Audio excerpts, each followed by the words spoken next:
You can't let your mind be in cruise control. You have to be cognizant of what you're thinking. You have to be cognizant, you have to be aware of how you are being influenced. Because in this day and age, right now, if you aren't careful, you can slide down the path of least resistance, the path to weakness. Science has given us valuable insights into the effects of stress on our genes and overall health. What's truly fascinating is that we, as humans, have the power to trigger stress through our thoughts alone. This means that our thoughts can significantly impact our well-being. So, if thoughts can potentially harm us, isn't it equally possible that they could contribute to our overall health? The answer is a resounding yes. In the natural world, all living beings can handle brief periods of stress. Think of a deer being chased by a pack of coyotes. After escaping, it goes back to its regular routine, and the stressful event becomes a thing of the past. Stress, in essence, is the body's way of restoring balance or homeostasis. Imagine yourself driving. Someone cuts you off and you get a bit irritated. But eventually, you calm down and the incident is forgotten. Life will happen to you instead of life happening for you. Do not allow that. Just do not allow that. You have to take control. You got to do something to get control of your brain, of your mind. You got to check yourself. Life simply returns to normal. But what if it's not a reckless driver, but your coworker sitting beside you, consistently triggering emotional responses throughout the day?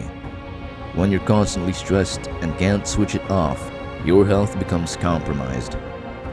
No creature in nature can endure a prolonged period in emergency mode. By the time we reach 35, about 90% of our behaviors, emotional reactions, habits, attitudes, beliefs, and perceptions have become ingrained as a set of memorized patterns. While our conscious mind may desire health and happiness, our body follows a different script. These habitual patterns are like an automatic program running in the background of our lives. Do not be a slave to influence. You got to be the master of your mind. You got to control your mind. You got to exercise mind control. That means you got to pay attention and be aware all day. That's what you got to do. So go execute. Habits are essentially repetitive, unconscious thoughts, behaviors, and emotions that have formed through practice. It's not uncommon for people to wake up and immediately start thinking about their problems. These issues are hardwired in our brain circuits, linked to specific people, times, and places. So, from the moment we wake up, we're essentially living in the past. Each memory is associated with an emotion, and emotions are the results of past experiences. When we dwell on these problems, we feel unhappy, sad, or in pain, and this emotional state becomes our current reality. The way we think and feel shapes our state of being. We're essentially stuck in the past, which leads to a predictable future. We all know that the past can have a significant impact in our lives. But what about the future? If you're not actively envisioning your future, you're likely reliving old memories, and your life follows a repetitive pattern. Your thoughts lead to choices, behaviors, experiences, and emotions that keep you trapped in a cycle. Many people start their day by grabbing their phones and immersing themselves in social media, emails, and news. This instant connection to the external world ties them to the familiar aspects of their life. Their daily routine is preset. The same route to work, the same interactions, the same emotional triggers. It's like living according to a pre-written script. Your phone is so distracting, isn't it? Your phone distracts you all day long. It's just a huge distraction. The games and the news feeds and the social media.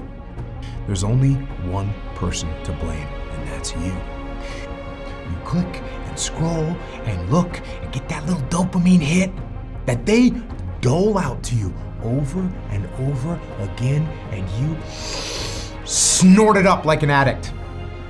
We don't have to bow down to these dopamine dealers, these thought thieves, these mind murderers. We don't have to accept it.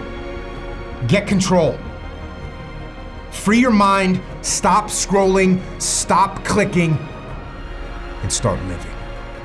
People often wait for a crisis, tragedy, or illness to force them into change. But why wait for life to push you into change? Change can occur in response to suffering, but it can also arise from inspiration and joy. Nowadays, people are awakening to the possibility of change without external compulsion. The key to change lies in your ability to make different choices than you did the day before. Initially, this change may feel uncomfortable because it disrupts the familiar. Continuously making these new choices begins to rewire your brain, making them more familiar to you. To change, you need to replace the old patterns with new ones. This process starts with recognizing the habitual thoughts, behaviors, and emotions of your former self, and then gradually shifting to the new desired patterns. It might feel uncomfortable, but it's a crucial part of personal growth. The challenge is that these new thoughts and behaviors become ingrained over time, reinforcing your previous programming. When you think a thought, it triggers an emotion.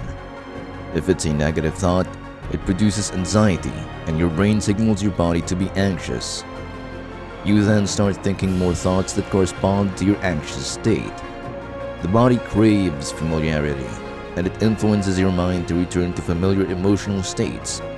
But change begins when you break this cycle, insisting that your body stays in the present moment. When you consciously override the body's tendency to revisit the past and bring it back to the present, you're reprogramming your mind and body. The power of change lies in consciously rewiring your brain. When you align your thoughts, behaviors, and emotions with the new self you want to become, you initiate a shift in yourself. Repeatedly rehearsing these changes in your mind as if they have already happened conditions your brain to expect and embrace this new reality.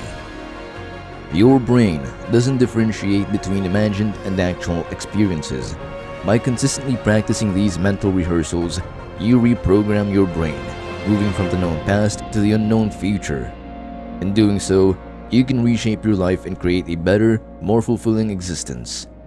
It's time to recognize that your thoughts have the potential to shape your destiny, and by mastering your thoughts, you become the creator of your reality.